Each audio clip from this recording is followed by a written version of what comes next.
بسم اللہ الرحمن الرحیم۔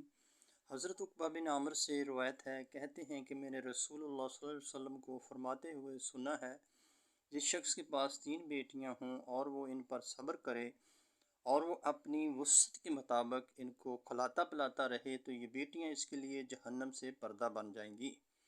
بیٹیاں اللہ تعالیٰ کا بے نظیر تحفہ ہیں۔ بیٹی کو ناپسند کرنے کی شناعت اور قباحت کے لیے یہی کافی ہے کہ بندہ اللہ تعالیٰ کے تحفے کو ناپسند کرے، اور اللہ تعالیٰ کی اس قیمتی تحفے کو ناپسند کرنے والے سے بڑا بدبخت اور کون ہو سکتا ہے۔ حضرت عوف بن مالک سے ایک اور روایت ہے، کہتے ہیں رسول اللہ صلی اللہ علیہ وسلم نے ارشاد فرمایا، جس آدمی کے پاس 3 بیٹیاں ہوں اور وہ ان کی اچھی طرح سے پرورش کرے یہاں تک کہ وہ سب اس سے جدا ہو جائیں یا انتقال کر جائیں، تو یہ بیٹیاں اس کے لیے جہنم سے ڈھال بن جائیں گی۔